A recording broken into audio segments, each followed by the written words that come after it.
Hey, Miguel Iturrate here at the CRP, and we are back. And when I say we, I mean I am being joined by Devin Miller, and that means MMA talk. Devin always on the ball, bringing us news and upcoming information about the UFC and the world of MMA at large. And here we're gonna take a little bit of a different tack. A little while back, we did a look back at the first Pride event. From back in the old days and stuff, and this is going to be the follow-up to it.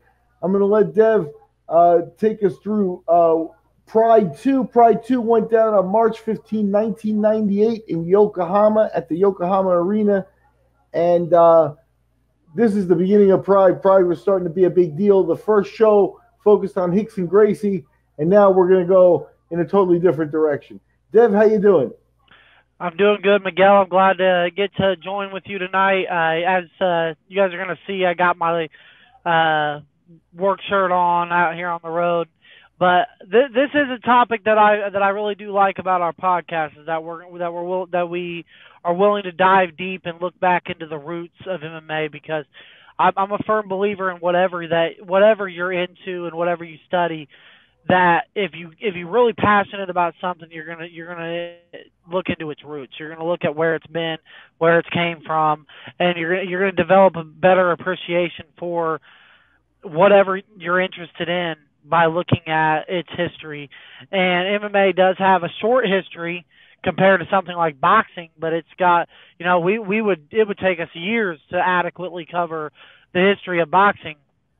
With MMA, we can cover it in a relatively decent amount of time, and there's a lot of stories. But we decided to focus on making like a little mini series on Pride FC, because that was such a big moment in the young history of MMA. And in the first rise and fall of Pride FC, we talked about Pride 1 and how it was really focused around Rickson Gracie, and about how UFC 1 was really focused around Royce Gracie. Pride 1 was focused around Rickson. We talked a lot about that. Well, you just mentioned that we come into Pride 2, and we're gonna do a little bit more. Oh, we're gonna cover some about a 4-year period today, but it's gonna focus on certain names, but no name bigger than the name that we're gonna start with. And he made his Pride debut at Pride 2. And that name is Kazushi Sakuraba, who really became Pride's first megastar in Japan. And I know you remember this time a lot more than I do, Miguel, so take it away and tell us a little bit about what you remember about Sakuraba. Well, the whole thing about Pride 1 and what you talked about was the idea of the Gracies emerging as top of the heap kind of thing in the early world of MMA. That was the case in Japan with Rickson. Rickson headlining Pride 1 was definitely something, that they were looking to, bring in the biggest names and stuff. But there's always the underlying current that, the Japanese always like to have a Japanese star. And the bottom line is if you look back at Rickson Gracie's first fight in Pride, it was against a Japanese pro wrestler, and that guy, he was never really a credible opponent. You know what I mean? It's a situation where they brought him along. He had done his pro wrestling career, and I'm talking about Takada, right? And he had done his pro wrestling career. He was a big name, and that's the thing about it, is in Japan he was a crossover name, so they were going to get big time attention. With Gracie, they had a legendary name that they could, use in the marketing and stuff. And Takada was the big name coming from pro wrestling, who was supposed to be the challenge. And people watch Pride 1, right? I mean, it was a big event, right? So what happens with Takada? At the end of the day, Takada's like, if you look at Sherdog, he's 2-6-2 in MMA. So he lost to Rickson, beat a guy named Kyle Sturgeon, who, is a blip on the MMA landscape, and then fought Rickson again and lost to Rickson in Pride 4, and then went on to fight Mark Coleman in a fight that, is widely believed to be a work. So he wasn't the guy. Sakuraba was brought in as a young gun, and what they wanted to do is they wanted to present it that the Japanese shoot style, that pro wrestling oriented style that they had was every bit as effective as jiu-jitsu. And that's really kind of what it was here was the Japanese, I call it a pro wrestling style. I don't think they do, but I think that it's a shoot-based style where they do have an idea of what works and, what doesn't work. And Pancrase is part of it. Those fighters are not jiu-jitsu fighters. They don't have, experience with a gi or, they never went to Brazil for the Mundials and stuff like that from this era. But the Japanese fighters were working submissions and looking from there. It's from there that, we had another podcast where we delved on Bas Rutten. The Japanese had an idea there, and they needed somebody credible and that guy was not going to beat Takada. So at the time of Pride 2, somewhere in the mid card, they put in another pro wrestler, and, he comes from there, but he's been dabbling in MMA, and he had been in the UFC's tournament. The UFC had been in Japan there at the end of 1997, and he had gotten into that tournament. And that wasn't a great tournament for him to win a lot of respect. If you remember what happened in that thing, there was kind of a weird premature stop in the fight with Conan Silveira, and he kind of protested and sat around in the ring until they made him fight again. And then eventually he armbarred Silveira in about 4 minutes, but it was definitely not a satisfying, outcome or first showing for him. So he still had something to prove when he was heading into Pride 2. The opponent, Vernon White, definitely a known quantity to the Japanese, from Ken Shamrock's Lion's Den, and a guy who definitely knew how to fight and had a lot of fights to his record already. Not an easy out for somebody unless you're a superior fighter, in which case, Sakuraba started to turn it up here and show that. So then from there, he'd go on to be the Gracie Killer and stuff. But yeah, there wasn't, like I said, he was mid-card this show.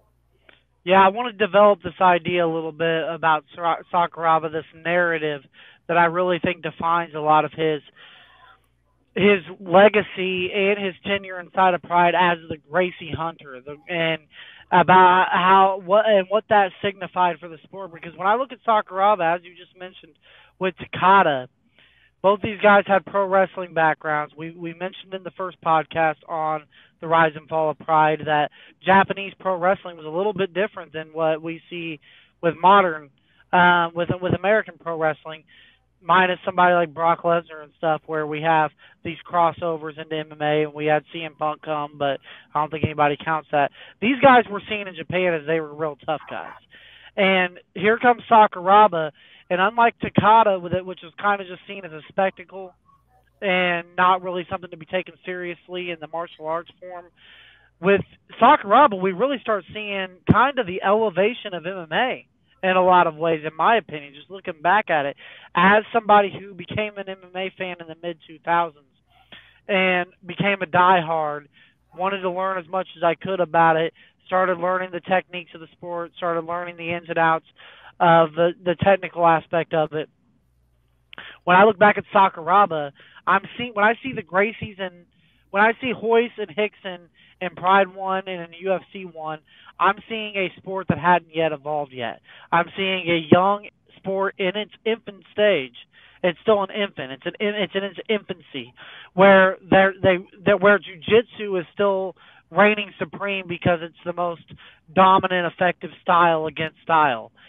When I see Sakuraba, I'm starting to see the development of styles being blended together, where I'm seeing somebody that he's willing to throw punches, he's tough as nails, he's got good cardio, he can go for days, he's got a lot of heart, he's a driven competitor, but he's also got really good grappling. We saw him pull off some really good submission wins, including, which I think surprised a lot of people, at Pride 10 in August of 2000, when he pulled off a Kimura win over Renzo Gracie.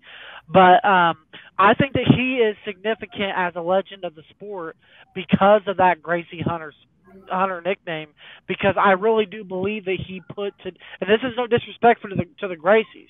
The Gracies are pioneers, and without them, there is no MMA.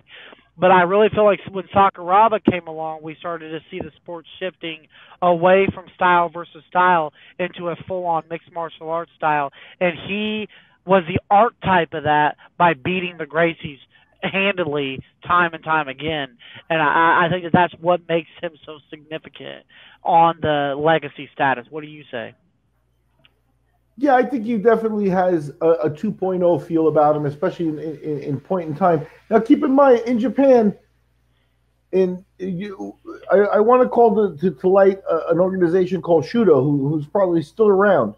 And these guys were the ultimate purists. They really didn't really much care about being big shows or TV. They cared about the purity of the art of competition. So they hated things like Pancrase or Rings and some of the other organizations where sometimes work fights sneak in there, and also athletes were preparing for that sort of stuff. And, that was kind of a no-no for them philosophically.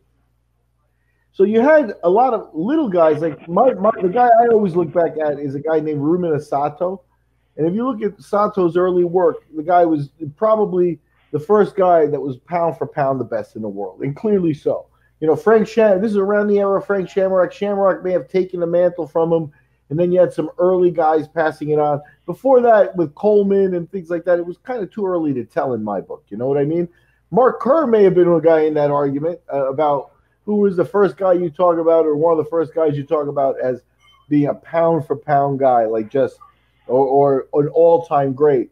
So, yeah, I think Sakuraba is a 2.0 version. Gave you that because, what you saw, too, as an observer is the hype was almost identical to what you got. It was actually less hype than for Takada, because Takada was the legendary name, and that does carry a lot of weight in the market in Japan, And then on top of that, you had Sakuraba making hokey statements like, that Takada was his mentor and that he had learned everything from him, and that, he wouldn't be, I don't know if all that isn't a little bit of the show that they were bringing, but it was hard to take seriously until you started to see it and see it repeat itself. Yeah, and I want to expand a little bit on this narrative of because we're going to build up with these podcasts with Pride, where it started in its infancy and where it ended up right before it fell. Because I think we see such a progression in the sport. And Sakuraba, I think, was not just one step on the ladder. I think he was a few steps on that ladder of progressing toward the MMA world that we see today.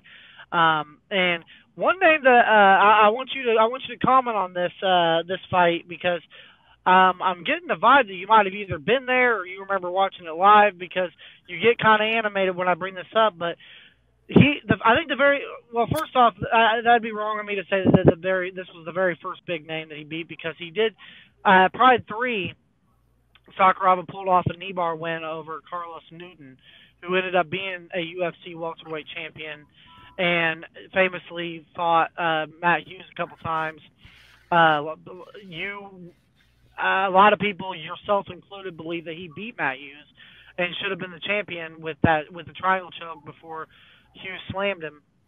But his first significant, really iconic name that he beat was at Pride 5, when he beat a very young and undeveloped Vitor Belfort, who was not the Vitor Belfort that we've seen in decades later by any means. But this was back in 1999. Vitor was still a very young kid, I think in his early 20s. But Sakuraba put a beating on him and really showed that Sakuraba was at an elite stage at that point in his career, and Vitor was not.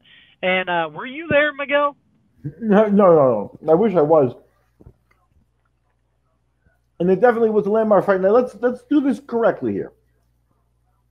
Sakuraba was a guy that I think somebody obviously has some talent, knowledge there, and they knew that they had something special there. Vernon White is no joke for showing in Pride.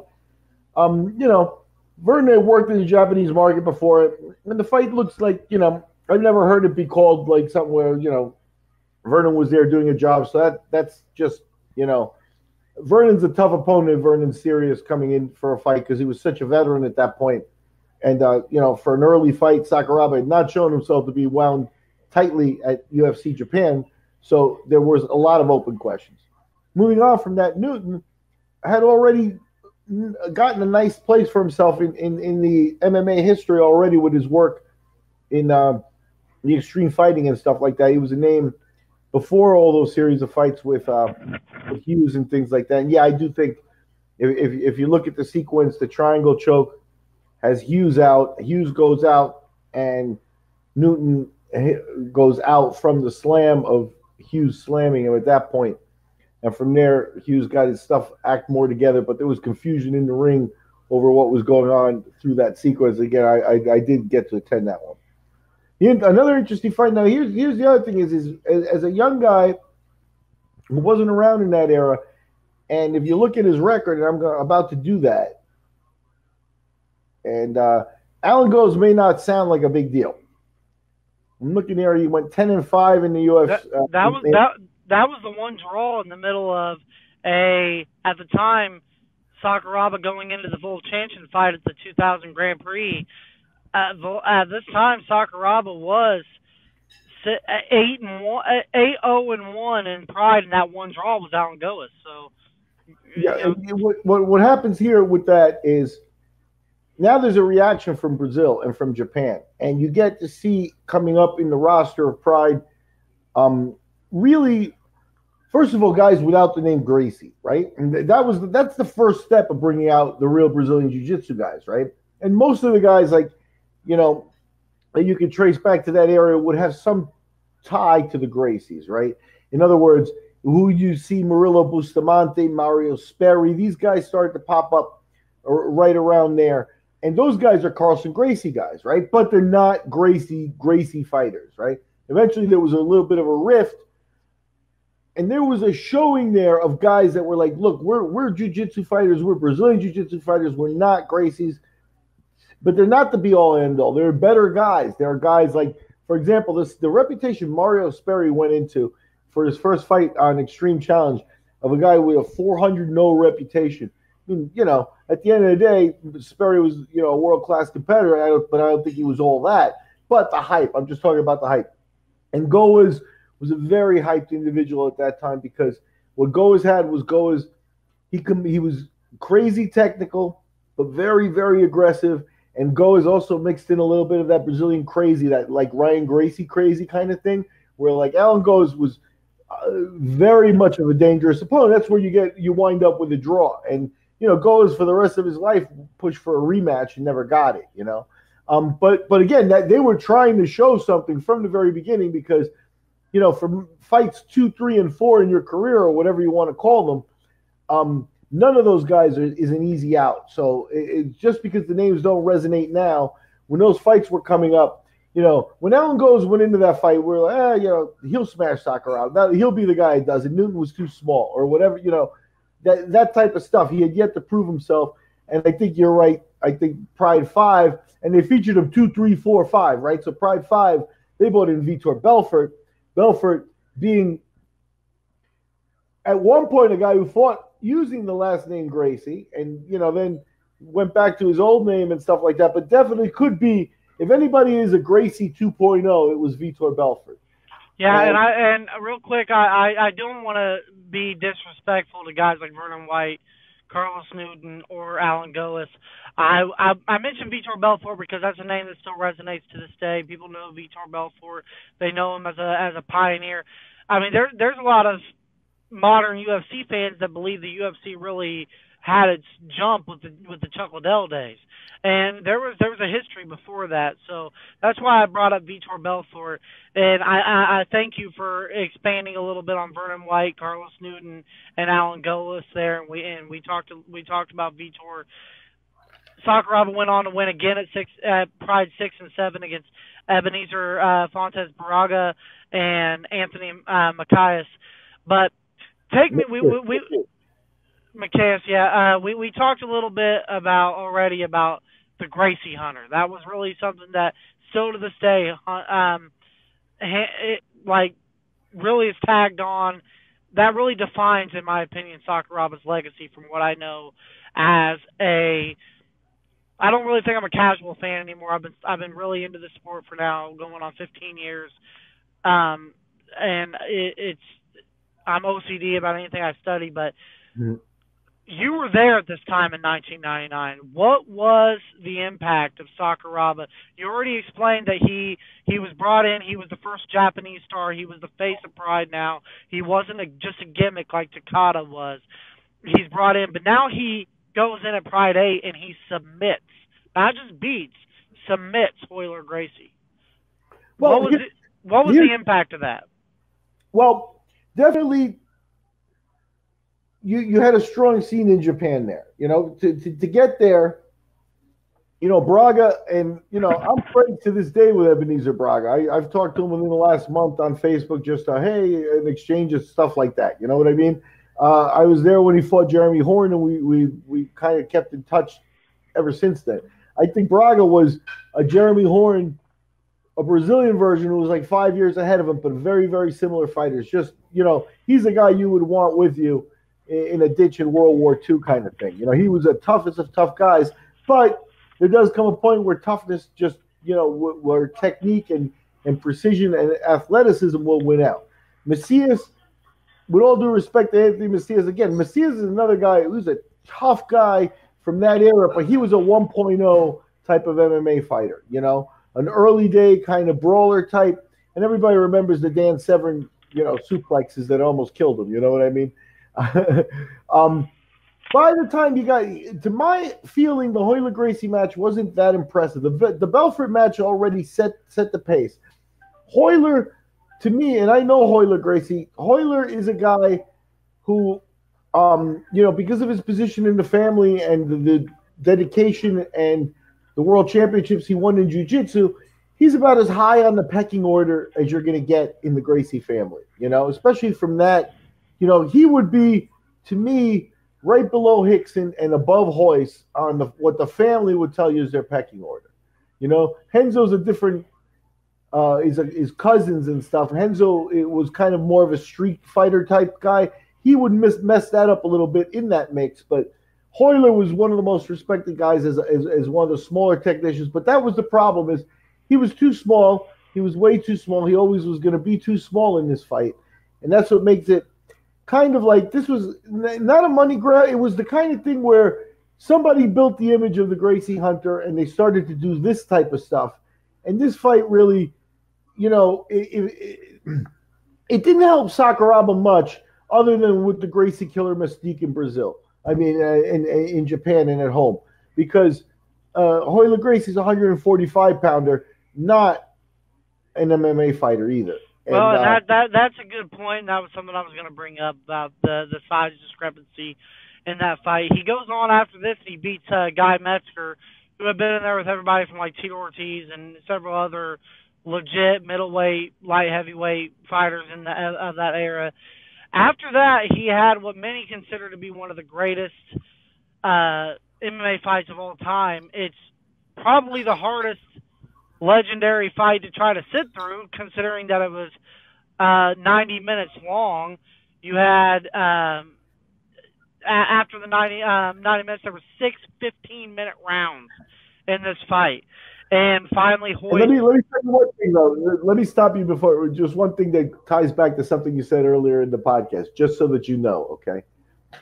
I did have a chance to go to a couple of Pride events. We'll talk about those. None this early, obviously. There was no seeing these events live. This was they happened. Maybe live you had somebody on an AOL board or something sending you results, and then it was literally sit and wait for the videotape to come in the mail. And that's the way we saw these things in the early days. It was it could be a couple of days, and it'd be like, and the good thing was if you had the ability to send Brazilian tapes to Japan and Japan tapes to Brazil and stuff, you could be in the mix for a lot of fights and stuff. And I was trying to think, with big time MMA and stuff, I wonder at what point it came to be that you can't just see every fight anymore, because this was a situation where if a fight was going down worldwide, you had to see it. You have to see it. When the absolutes in Russia with Vovchanchyn, where did Vovchanchyn come from? He pops up in Prides, right? and then fights in a bunch of them all straight. And he's a workhorse and a legendary guy. Where'd he come from? Oh, these Russian absolute fights that are out there, and those things were brutal. There were 2 tournaments there, and the one that was won by Ricardo Morais is the stuff of legends where, you know, I think it's in the semifinals, another Russian guy. Here's a Russian name that you can look up, and then we'll get back to here. But Mikhail Ilyukhin, he lost to Vovchanchyn in that tournament, but he was an older school Russian leg lock specialist. And again, something to behold when a guy had that type of technique in a world where it hadn't been refined yet across the board. So, yeah, we're in that world right now. And again, like when we saw these prides, it was via mail. I got my tape from my buddy. Yeah, I know that your brain is tying so much into things, but let's work our way up to Vovchanchyn because that's what comes next. But this Royce Gracie fight, 90 minutes long, 6 15-minute rounds. And real quick, now you got my brain running. My brain works like that too. The only thing I can relate to that about waiting in the mail is I remember in 2006, 2005 that time frame when I was first getting into MMA, I wanted to watch like the first UFCs and stuff, and we could still rent them at Family Video. And I'd plan a whole Friday night with my cousin, and we'd sit around and watch the whole event. And you know, now I can watch individual fights and time frames on the road on a tablet. It's crazy how much time has changed. Things have changed in just 10 years. But Royce Gracie and him fight for 6 15-minute rounds. Finally, after the 6th round, TKO, corner stoppage. Royce is out. This is 2-0 against the Gracies now. And that's considered an iconic, classic fight for Sakuraba against the great Royce Gracie. And after this, he enters this Grand Prix tournament in the year 2000, the Pride Grand Prix, the first Pride Grand Prix. And he meets up with a Russian that you just mentioned, a Ukrainian Russian that you just mentioned, Igor Vovchanchyn, which is kind of a forgotten name. I mean, he's one of those guys that's just kind of forgotten in the history books right now. But he was a big part. We mentioned the Smashing Machine documentary in our first Pride podcast.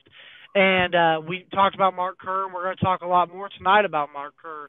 But Igor Vovchanchyn, really, he gave Sakuraba his first loss in Pride, and he ends up going on to lose to Mark Coleman, who we're also going to talk a little bit about tonight.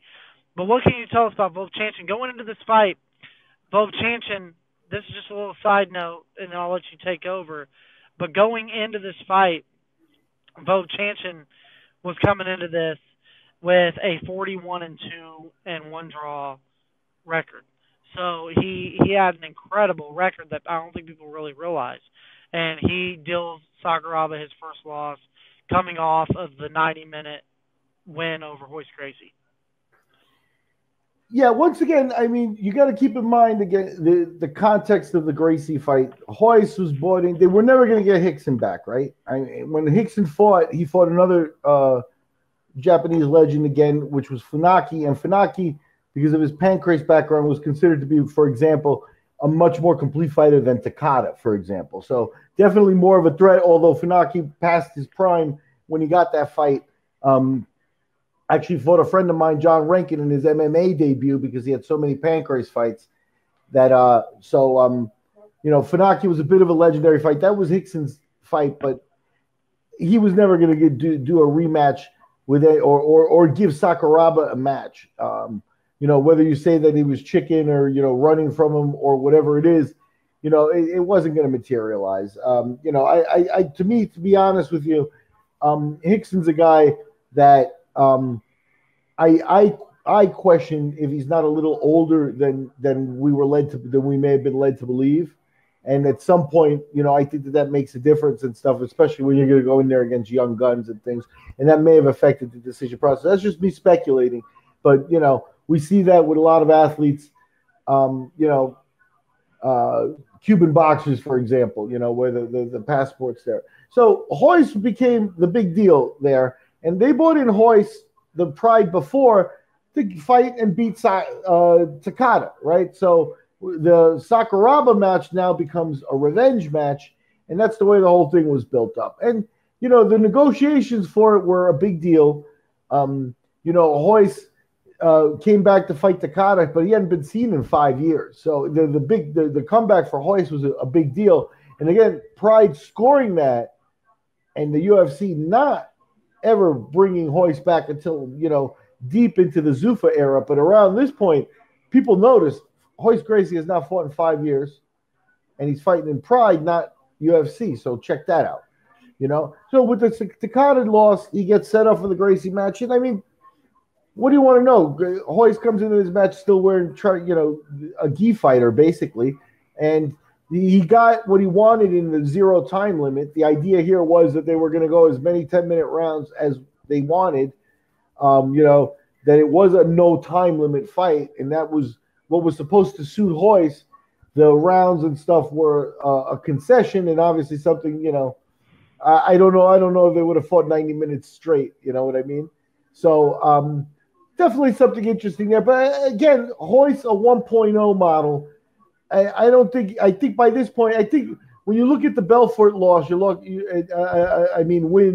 by Sakuraba, and then from there, some of his other performances against, against Guy Mesger, even against Vovchanchyn, against some of those guys, against Renzo Gracie. I don't remember if it was Renzo or Hoyler, but he actually broke Renzo's arm. I'm pretty sure it was Renzo. Yeah, because Renzo was like, "Yeah, you broke my arm. Look at that." And they kind of wound up like having one of those like uncomfortable, weird. Real quick, Miguel, not to cut you off, but you broke down the lead, the build up, and the negotiations and everything that went into the Royce fight, and what happened with that. We talked about Igor being his first loss. That was in the Grand Prix. Here's I want to hear your take on it. Why couldn't they get Rickson versus Sakuraba? Why couldn't they get that to me? Because I would think that that'd be a big enough fight at the time with an undefeated phenom in Pride, their superstar in Sakuraba, with their pioneer in Rickson. I wonder why that fight why was it Royce and not Rickson?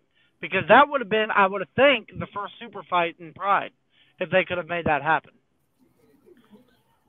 I agree, but Rickson was retired. I mean, and that's really all it sums up. They're very much, when it comes to Rickson, there's a reverence around him and stuff like that. That's hard to speculate. And he's like, I've met him. He cornered Ronnie Yaira, who's a UFC veteran, at the Abu Dhabis and stuff. So I've met him, and he's an impressive dude. He was very, very humble and working as a corner man and stuff like that, just no different than any other person or anything like that. But I think that he does carry the type of respect that, I'm not sure how Rickson monetizes. How does Rickson monetize? But the bottom line is I think at the end of the day that he was making more money with his legend and, is it private lessons and his school and jiu-jitsu, a Rickson Gracie black belt means something, right? His kids are in the UFC at this point, and that sort of stuff, or at least one of them is. So, I don't want to say he was a chicken, because I do think that Rickson at some point was the kind of guy who would definitely have fought anybody who came. But there does come a point where, you do have to consider business and some of the other things. And, I'll tell you when going to a different fight of Brazilians, but Belfort against Vanderlei Silva in Brazil. There's all the stories about how Belfort actually tried to renegotiate with the UFC on the day of the fight and checked out of the hotel and all that sort of stuff. Well, I was there. I was at that, so I could tell stories about that. But I remember interviewing Vitor after the fight, and I asked him about that. I said, what's the deal with that? He looked at me right in the eye, and he said, I had more to lose than Vanderlei. And I think that does come down to it. Rickson, the legendary status he achieved, is hard to say, that a $5 million payday is enough to warrant risking that. I don't know, but that was the best answer I think I could have got from you, is that it would have been too much of a risk for Rickson to come out of retirement to fight somebody I like think that's just Sakuraba. being honest. It's not. It has nothing to do with people who don't like Hickson would say, "Yeah, he was chicken." That's not the No, case, But at the end of the day, when you're talking about it's the you same know thing. It's the same. Sorry to cut feeding you your off. family and stuff like that, you can't judge the guy like that. Well, it's the same thing that we've been talking about just in modern times, just on current events about somebody like George St. Pierre. Like George St. Pierre has made it very clear.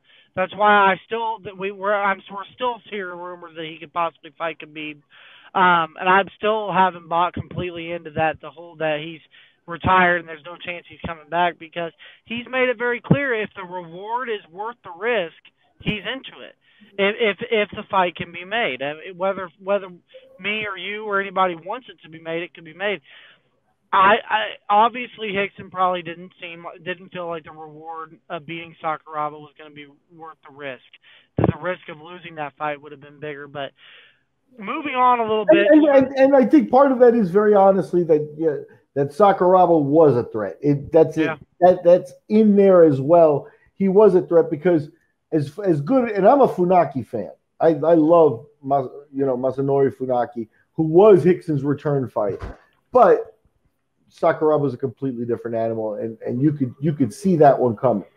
Yeah, absolutely. And real quick, going back just for the sake of time, because we've covered so much about Sakuraba, and we're going to get back to him a little bit, just to kind of, at the very end of this, just to kind of segue into our third installment, where we're going to go after this episode. But he loses to Vovchanchyn.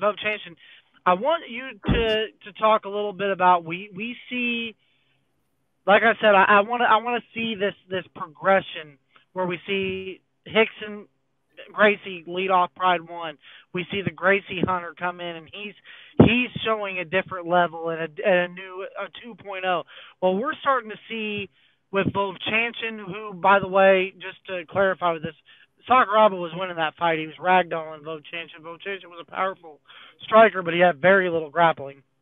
But there was also two other names. They were teammates. They had a lot of the same upbringing. They wrestled together in college, I think, that were foes of Vovchanchyn, and that was Mark Kerr, the Smashing Machine. Big HBO documentary came out about him in 2002 called The Smashing Machine, about his time as an extreme fighter. And the inaugural UFC heavyweight champion, Mark Coleman, who ended up beating Vovchanchyn in the Pride Grand Prix 2000 finals. But we see three heavyweights really emerging here, where we start seeing that weight is a factor now. Like this open weight class is no longer a thing. You've got monster athletes coming up. You got powerhouse punchers like Vovchanchyn coming in, and you've got beast freak athlete wrestlers like Coleman and Kerr that are in there that are really showing that there's legit heavyweights and there's everybody else. And quite honestly, in those cases too, we're very little policing on steroids. And I think little policing. Kerr has been very forthcoming about that. Yeah, so. And a lot of the Smashing Machine was not only about his abuse of painkillers, but also his abuse of performance-enhancing drugs, which I recommend that documentary to any combat sport fan, especially MMA fan, to see what these people go through. It's a great documentary. HBO did a great job on that. But those are the three before the takeoff of Pride in the 2000s, when we get Fedor and Nogueira and Krokop, which we'll cover in later episodes. But right now, in this early days of Pride, we're not even to Pride 9. We're not even to Pride 9 yet. We're just in Pride 2000 at the Grand Prix. We've got three big names that stick out to me in the heavy divisions. We got Igor Vovchanchyn, Mark the Smashing Machine Kerr, and Mark Coleman. What can you tell us about them, Miguel? Well, yeah. Now you're talking about. I always remember Coleman's celebration where he was so pumped up that he kind of like fell in the ropes and stuff like that. I mean, that really, but if you look at the panoramic shot of that, of him climbing the ropes, and there's great shots of several of the Pride fighters where they climb the ropes and they're looking out at that arena with all those, with the 30,000, 60,000 people, whatever it is there and stuff like that. So now we are getting into the big time. And I think, one of the things that's interesting, I mentioned the Russian absolutes where Vovchanchyn appeared, in earlier fights. By chance, have you seen those, or is that something that's not on your radar yet? I haven't seen Vovchanchyn's prior fights to Pride. No. Well, they're worth watching because if you look at it from that perspective, he's a light heavyweight who blew himself up to be a heavyweight for Pride, and he was short and he was small. So at his optimal, if he had been 5 or 10 years later, we would have seen him at light heavyweight, and the story would be different. The guy was the bottom line to me is here you kind of had that that Fedor Terminator calm coolness. Vovchanchyn had that in spades in the early days where nothing bothered him. That kind of like smirky kind of look at his opponent where it's like not impressed or anything like that. That was Vovchanchyn. But in Pride, he ate his way to to the heavyweight division while Coleman and Kerr, I think, injected their way there. You know what I mean? But he could hang with him. If I remember correctly, that was the fight that Coleman probably ended with like about 15 knees to the head, right? Yeah, it was ugly. And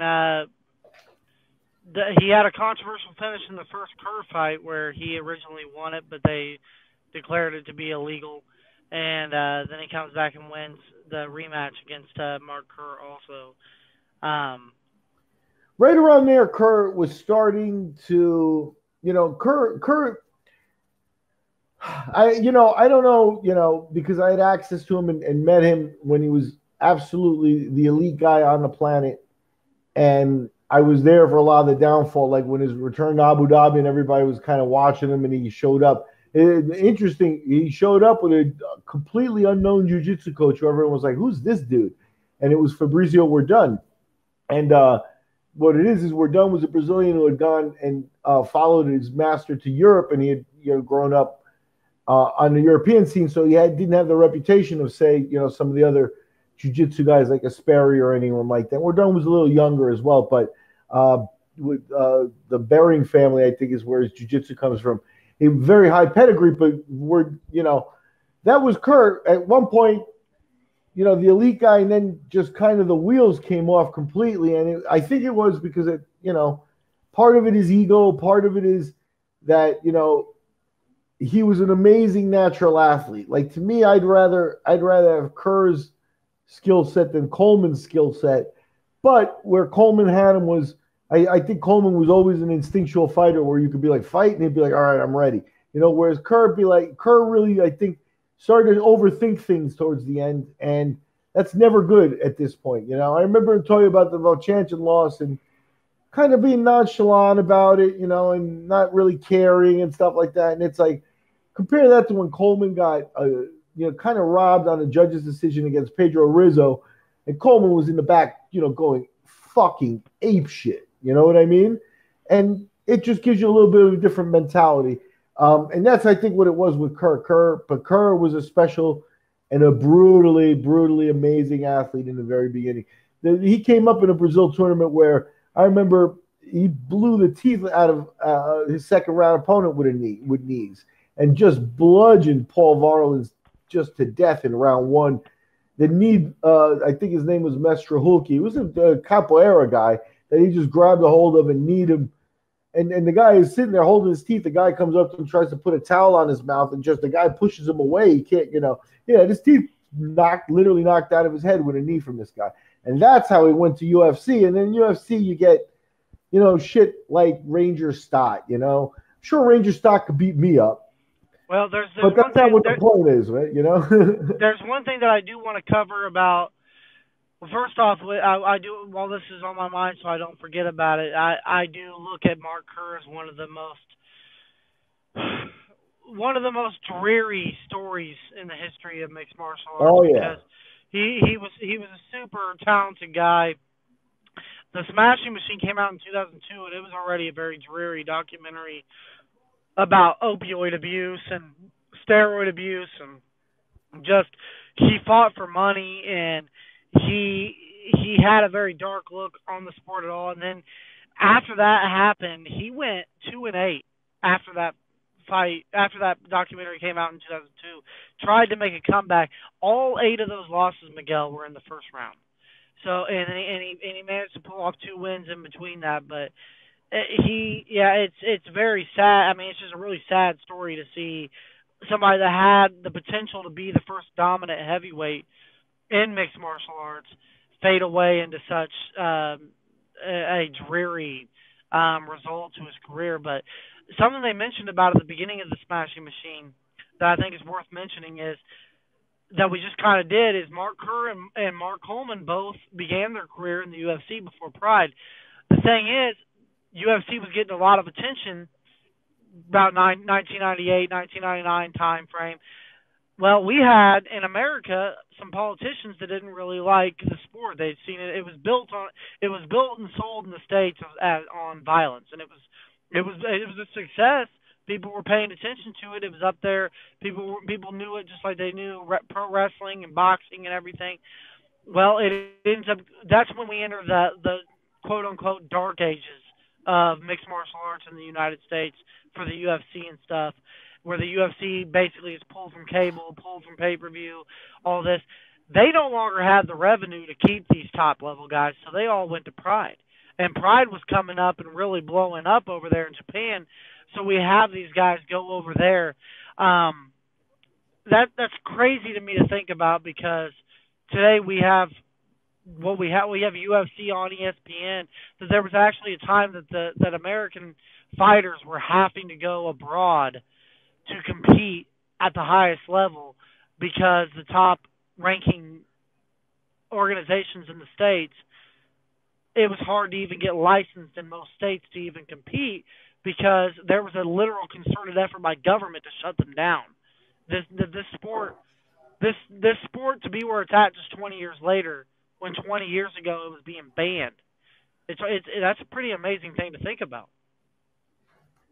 Yeah, with Kerr and Coleman too, you've got guys, and you mentioned I don't think they wrestled together in college. I think Coleman went to Ohio or Ohio State. I'm sorry, Mark, if I get that wrong. I know you're an Ohio boy, and Kerr went to Arizona.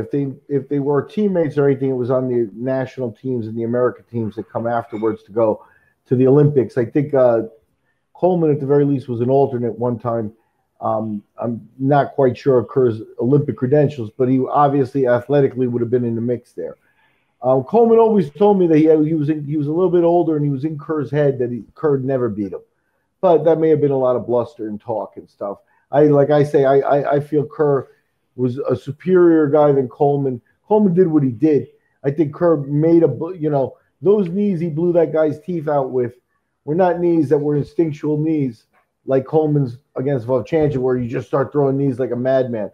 Those were technique knees in the plum, and Kerr was a student. Kerr was learning when he was at the top of his game. It made him a lot more dangerous, So yeah, it's a shame, the whole thing. I think the money definitely played a big aspect in that. Obviously, some stories are built to be tragedies anyway.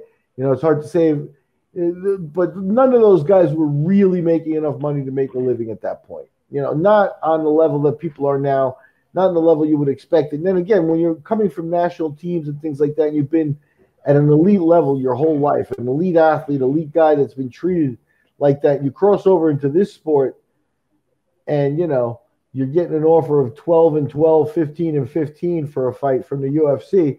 It's like, what are you going to do with that? You know what I mean?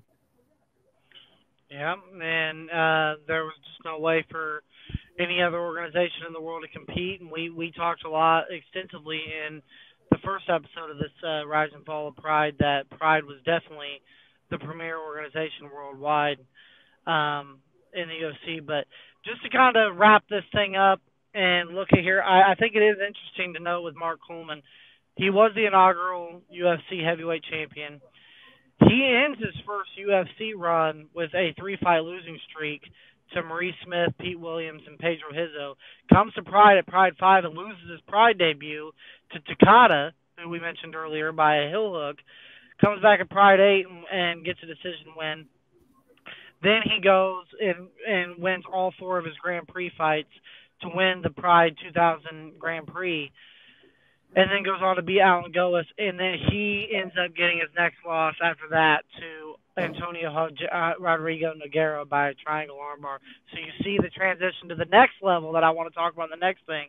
Going back to Sakuraba, as I said I would, Sakuraba loses to Vovchanchyn, comes back, and he beats a couple more Gracies, where he beats, we talked about him snapping Henzo's arm, he beat Shannon Rich, beat Ryan Gracie, and then he runs into a little guy that played a big part in Pride's history, Vanderlei Silva, and loses to soccer kicks, and then beats Quentin Jackson by rear naked choke, another guy that was a big part of Pride's history.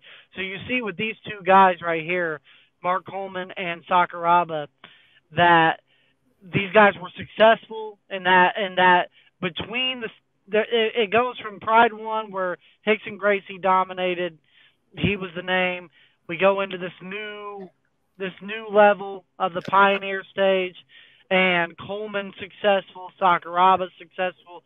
Then they run into two names, Vanderlei Silva and Antonio Rodrigo Nogueira, that kind of take us off into the 2000s era. That's a little bit that we're going to cover in the next episode of this series, where we see the sport evolving even more with those names. Now, let me ask you one quick question about Sakuraba. I know that you did a lot of research. Obviously, you watched a lot of fights and stuff to prepare for this.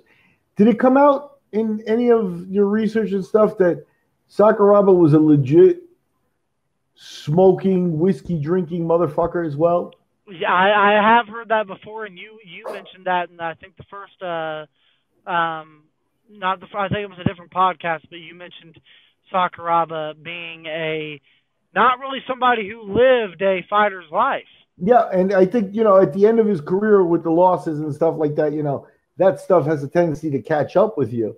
But I think it also hints at, like, how much of a natural he was when he was young, that, shit like that didn't even really matter. But, yeah, I think that also plays a part in his downfall later on because, hey, you're taking fights in your 40s, still living a lifestyle like you're in your 20s, it's going to show, and I think it did, unfortunately. But, yeah, the whole rise and everything there, this is the stuff of legends.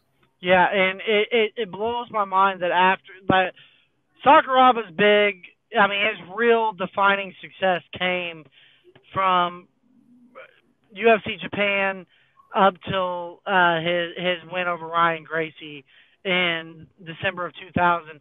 After that, the wheels kind of come off, but it's still so honorable when you see that he fought Vanderlei Silva 3. This guy was a guy who probably was a natural middleweight, if not smaller. He fought Vanderlei Silva 3 times. He beat Quentin Jackson. He fought Mirko Cro Cop. He fought Kevin Randleman and beat him. He fought Antonio Rogerio Nogueira, Little Nog. He fought Ricardo Arona. He beat Ken Shamrock. He goes on to fight Royce Gracie again, which Royce Gracie, we didn't mention that earlier. He did win the rematch in 2007, but Sakuraba was kind of a shot fighter at that point. The man got knocked out by Melvin Manhoef in 2008. I mean, he fought Melvin Manhoef. And his last fight was actually in 2015 against Shinya Aoki. So it's amazing when you look at the amount of people that he was willing to get in there and fight against. He backed it up. He definitely backed it up, and he carried the torch proud. And he was, I can say this without that, he was the best fighter on the planet for a window of time. Oh, I would agree with that, and I definitely think that he is in that pioneer category that he'll rest in for ages in UFC and MMA history as somebody who really paved the way for the advancement of this. But this has been interesting. We've really covered 4 fighters was our main focus. We covered Kazushi Sakuraba, who is somebody that should not be overlooked on, as I just said, the pioneer, the legend category. When we think of the history of MMA, we covered 3 heavyweights. We covered Vovchanchyn, we covered Kerr, and we covered Mark Coleman. I wish I had my videotape collection. I'll tell you, on this card, I think Juan Mott fought, right? Juan Mott. It's like I was ready to talk about Juan Mott, because in the old days of swapping tapes and stuff, there were a lot of tapes that came around that were dojo fights, literally just dojo fights and stuff. And that's where Mark came out of. And he wasn't much of an MMA fighter and didn't have a lot of respect, but he was out there. And it's tough. On that same videotape, I had Don Fry dojo fights and Scott Ferozzo dojo fights. And interestingly, they both fought the same dude in a dojo. He was a redhead dude. But this dude was tough. He kind of looked I'll forget the actor's name. But anyway, it doesn't matter. But it's very interesting. In the early days of dojos, I was like, I always wonder, who's that dude? But yeah, Juan Mata, a little karate fighter, fought Akira Shoji. Shoji, I cornered a fighter against Shoji in Pride one time. So I could have talked about every single fighter on this card, man. We didn't even mention Marco Ruas and Gary Goodrich. Yeah, and next time when we get back on here, I want to talk a little bit about the progression in Pride toward what we saw, because we haven't even got anywhere near yet. We're getting closer to the days of Fedor, but going into a little bit about the rise of Vanderlei and Crow Cop and Nogueira and names like Quentin Jackson and stuff that we all see, as I just mentioned, with Sakuraba in there with her. That's when Pride just, so many legendary names. I'll give you one Fedor story from the early days. The first time I ever heard of Fedor was one of his early opponents was telling me about him.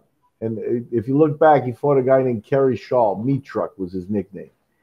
And Kerry was one of Monty Cox's guys, a big heavyweight, looked good and stuff. And, didn't, like a notch below Tim Sylvia. Sylvia was the front line guy that went to UFC and stuff like that. But Kerry Shaw was at one point a good enough heavyweight to go to Japan on several occasions. They sold him a fight against Fedor, and they told him, no, it's just some Russians. He's not much. And they actually showed him a picture. And he's like, yeah, all right, great, I'll fight him. He goes, in the first 2 minutes of that fight, I was knocked out twice. I was bleeding. I was mounted. I was, he got mauled the first time. And it was, again, with Fedor, it's like, hey, yeah, here's his picture. He don't look like much. Wow. Yeah, I don't know if we'll be able to cover all of Fedor in one podcast because there's so many great memories of him. But it's been good talking to you, Miguel. Definitely get to get this one out of the way. I always have fun on these. Thank you, Devin. No problem. We're definitely going to need to get back together and talk a little bit more about what's going on this weekend and some other news that's been popping off. But I enjoy these history podcasts. I enjoy picking your brain a little bit about this. And I think that it's, like as I said at the beginning, if we want to know something in depth, if we really want to be a fan of something, we need to know its roots. So I enjoy talking about these. And this has been CRP History, looking back, Pride 2 and beyond. And I've been Miguel Iturrate, and I've been joined by Devin Miller here at the CRP. We're checking out. Thanks, Dev. No problem. Later.